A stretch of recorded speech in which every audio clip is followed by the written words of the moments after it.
marry the investment. Boom. That right there, everybody, like, listen to this. Don't marry the investment. Marry the numbers. Marry the numbers, not the property. Never fall in love with the property, right? That's how it was sold to me early in life. So you're looking at the market and you're saying the same thing that I've been researching. I'm like, oh my God, like, why are my deals not getting accepted? Why are my offers not getting accepted? Because previously my offers would get accepted, and it's been months and months and months of me just putting out the same offers I've always put out. Yep. And based on, because I know the financing has got more expensive, right? The financing is more expensive, so my offers have come down a little bit. Yeah, for sure. And the adjustment of the seller mind is not there yet. That's right. It's not. And, even though the seller always wants the top dollars, and myself included, of course. When I'm the seller, I do too. Yeah, exactly. But the thing is, you got to take everything in perspective. Now, when I came out there, I toured 6 hotels, as some of you might know from the last podcasts and all. But I pulled the plug out not to buy one Holiday Inn in St. Petersburg. Even though contract was on our lap and everything, looking at the numbers, you got to look at the numbers like we just talked, and looking at the cash flow at the end of the year for the next 3-4 years, Walter, at, interest rate of 7.65, I think we were getting. That's a big number. Of course, I bought it before, but the properties were cheaper, brother. That's right. Now the properties are expensive, and same percentage of rate like 7 years back or so, it doesn't cut it. It doesn't make sense. So we got to really be looking and marrying the numbers. So my daughter and I, we sat down, and Ash, my other partner, we said, you know what, we'll be working hard 4 years to only get paid after 4 years. And our investors to give them 7, 8, 9%, cash on cash is what we're going to only make with this high interest rate. So you got to really look into how these numbers shake up. So my thinking is, let's walk away. And I think in Q1, later part of Q1 and Q2, we're going to see some big adjustment of mind shift coming with the sellers. It's going to turn into buyer's market with foreclosures coming and all. We don't know what will happen, but the key thing is the interest rates are not coming down for maybe another year and a half or so.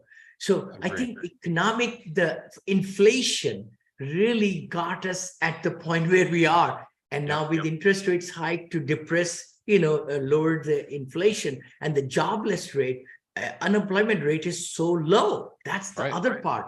Now we are seeing with interest rates hikes, there will be some layoffs coming and all that anyway. But the thing is, you got to really be in a situation right now to gather up commitments and build relationships with the investors. You got it, brother. Yeah. Exactly. Gather up money, gather up commitments, so that when the time is right. See, you cannot be out of the market. See, that's the problem. Lots of investors say, hey, it's not the right time to buy. And they slip up. They get out of the market. Yeah. And they're the ones who will be left behind again. Yep. The millionaire maker time is coming, 2023. It's coming up. I mean, it's November, middle of November now. It's going to be coming up here in the first quarter, second, third, fourth quarter. And you got to be looking at deals. Brokers will accept your, and the sellers will also accept your LOIs at a lower level of pricing. They have to. And we got to be building our commitments, right? We got to be talking to our investors and getting them to work with us and understand what the investments are going to be. Maybe not what they are today, but this is how we put our offers in. And when I'm ready, are you going to be there? And like having that conversation now, because when it comes to find the deal, you don't have time to raise capital if you haven't built your commitments. Oh, I'm so glad what you said, Walter, because I've heard you say it before. That's all, Vinny. I'm just copying what you said. You tell me. But the thing is, see, a lot of times people don't understand. Majority of the Reg D exemptions, 5 or 6 Bs are done, which is family and friends. Now, family and friends investments, you got to be talking to your family, friends, and the people get to cultivate their relationship, because when you get a deal, then you can ask these people from here, if they would like to invest in it. That's what we teach, or if you do 5 or 6C, then you can advertise. But then it's for only accredited investors. Everybody listening to us, it's a good lesson. What that means is every investor with the accredited investor, verifiable accredited investor, has to have a net worth of $1 million, 1 million. So they have to be a millionaire, $1 million net worth. You're right. Look at that in the back, brother. Yeah. And that's not counting the home, not counting your personal residence, or making 200,000 yourself in the last 2 years, or with your spouse or better half, 300,000 for the last 2 years, with the same prospect of making this year and beyond. So essentially, this is the time to gather up money. You're right. Commitments, but be in the market and find out where you're going. I know this is a different subject today, but I do want to bring up something I've been teaching in my, online sessions and my group coaching this week. Look at the U-Haul report of the U-Haul trucking report of migrations, it's called. So please, everybody watching us, even later on, look at, because for blue collar workers, U-Haul reports are very, very good to look at where people are going. If they're going into that city, that state, jobs are coming, people are moving there, and they will need jobs too. So they have prospects of better. Then the other one is the van line. That's on the the white collar transition or migration reports. So just Google those migration reports 2022. So you'll get 2021, because 2022 will be coming. Maybe there are some right now too, but please look at that as you look into emerging markets with economic downturn, where you should be investing. Such good advice, right? Emerging markets, right? Dave Lindahl, he wrote the book. Like you're talking about, get to the buy one, the buy two, like forget these sell markets, right? Like get out of these, look at where the emerging markets are coming. Now, why are the van lines? I got to ask this. I know we're supposed to be talking about, how you do anything is how you do everything, but you're we can put this in principle in like, hey, like you're talking to a billionaire, ask questions, right? Like the billionaire is willing to answer questions. So, Vinny, why the van lines? Why do they represent the white collar? Like, I understand why U-Haul represents blue collar, right? I totally get that. Yes. Let me kind of talk about it. See, there are lots of these van lines. They cost more money to move. And that's the big thing. We find that more affluent people are able to pay a lot more money, maybe 5,000, 10,000. They'll get these van lines, all kinds of them, by the way. They're there. They'll come and pack each and every good. They will put it in the trucks. You don't have to do it like U-Haul. You get involved and everything. So there is that price differential. The more white collar or more affluent consumers and people who are migrating will be able to afford van lines more. So by looking at their reports, where the trucks are going from what state to what state, what location to what location, you can find out the migration trends. And of course, there are other websites also. You should just Google. Google is the best friend of the best friend, literally. And you look at the reports which were published recently. That's the thing. If it's November now, 2022, as you look at, Google is the best educator, best teacher, best, portal to find anything and everything in life. all the answers are out in Google. So how you do anything is how you do everything. We're gonna somehow tie this back in, but I love that you're right, because all of my wealthy friends, when they moved, they're like, yeah, I had, the van guys like pick it up, like they went and did it. And even me, when like I told Durant, I was like, next time we move, I'm not lifting a finger. Yes, like I'm not doing any of this. Like this is like, that was a remnant of my old days, because that sucked. Like that was like such a bad use of time. It is. It really is, and then the thing is, you have to really spend so much time. That's what you said. It's the time, and it's not fun stuff. Like, Yeah, although exactly. like here's a distraction. Here's like the problem with moving is I looked at all my pictures, all my books, and I'm like, oh my God, like I have so many things I need to throw away. So like there was one benefit. That's the other thing, by the way, when we moved, 3 years back, we moved from our previous home to this home. And the key thing is to just do lots of get rid of things. Yeah. Because Yeah. why to carry it again to the next location Yep. if you haven't worn those clothes, or in the garage, things have been putting there and you just say, sometime I'll get around to it. Throw those away, give them away. How you do it. Yep. So Vinny, I want to dive back into this. So how you do Yes. anything is how you do everything. I'm going to say like the biggest principle, the biggest way to learn this lesson is just you, the way you operate with people, right? Like I'm just going to put it like just the way you meet a person, whether they've got no money, whether they've got $1 billion, or they've got no way to help you, or they've got all the things they're looking for. You're always smiling. You're always asking questions about them. You're always caring about them. And so it like you're doing small things in a great way so that when you're in front of great things, you're able to do them in a great way. It's because you're always doing them at this higher level. How did you learn that? Like, how did you just adopt that? A very, very epic question, really. And it all starts with your mindset and your foundation.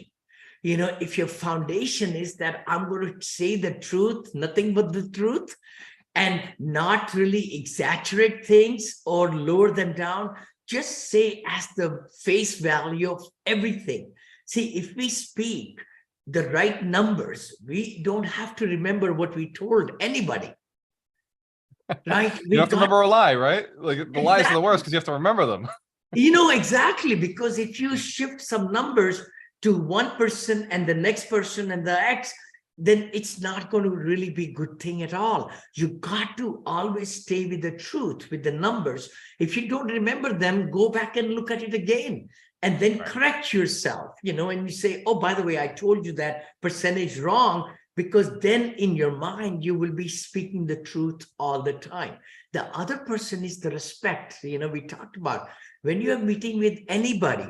You never should see if they're going to invest with you 25,000 or 50 or 100 or 2 million or 10 million. You got to treat everybody with the utmost respect, because what they can afford is the most they have, or whatever, or what percentage of that they're going to be investing with you. So you never need to rationalize anything. You got to give the same love, care, TLC, tender loving care, we say, the presentation, you're giving your best in that 20 minutes should be the same for everybody. Same for everybody. And I always say that too, Walter, don't look at one person as if they can only afford right now to invest with you 50,000, if that's the case, or employee or anybody. Give them the utmost respect. Because when you are forming those habits, it just comes out of your mouth. You smile, you give them, whether it's the person in your team at the very bottom, they are there to give you the best of them. And Yeah. how can people give you the best of the best? If they feel great about themselves, if you respect them, who they are. Yeah. And I was just sharing that somebody brought it up today, this week, 157 team members. I never say employees, team members we had in our property management company. We were vertically integrated when we had so many assets, right? But every person, and I think Elijah came on the call. Hey, Elijah, thank you, brother. He reminded me he traveled. Everton. Yeah, Shout right. out. Yeah, Elijah Corey fan, just a great friend of mine, and Okay, everything. yeah, Elijah. Yep. Sacramento, from Sacramento. He joined my mastermind a day before. Oh, yesterday. Hold on, my time just flies. Last night, actually. And he said, Vinny, 7 years back, I went on a banquet that my company, we put it for all our team members. And he said, people were crying and they were just so happy to be working in the organization. So that says a lot what the company culture can be. If you give love, respect, and everything. I know in my company, we used to give 2 bonuses a year, one in June and one performance-based bonus, and one in end of November. we wanted to not give it in December, that's too late, but before Christmas. So June and November, we used to give everybody in our company, and banquets we did and other stuff. And, always when I traveled there, I used to have a crawfish boil, I think, right? Crawfish boil. Man, we used to buy 100 pounds of those, and then the whole team will get involved in cooking. And I was there with my, team, and just having a ball. So having those special moments bring people together. I'm just saying that it's the love and the respect, and not only in the team members up and down the pike. And I just would love to share that, my good friend, our regional manager, she sent a text just recently to Monica and I. She got promoted. She got promoted with this new company because we sold our 13 properties there in the Houston area.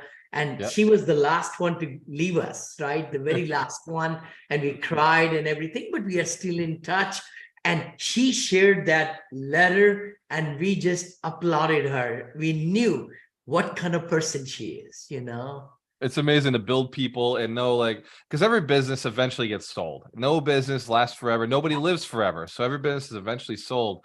So knowing that you're building the people, right? That's really what you focus on, is building the people, building the relationship. And so when you're not there anymore, that person's still good. Like they're still going to do great, and they're going to thrive. And that, I think, has a lot to do with how you attract people, Vinny, because you always have that mindset of, I only spend time with the best people. I only attract the best people. I always give the best of myself to people. And I think that principle follows through everything that you've done, between you, your wife, your relationship with your kids, your relationship with your team, your investors, it just continuously flows. How you do anything is how you do everything. And I think the most powerful lesson that I've learned from you so far is just treat each person as if they are, the greatest person on the planet. When they're in front of you, they're the most important, most special person. And I think everybody at the summit felt that. Anybody who got to meet you, shake your hand, or even seeing you on stage, they felt like, oh my God, this person, Vinny, he truly cares, loves, build relationships.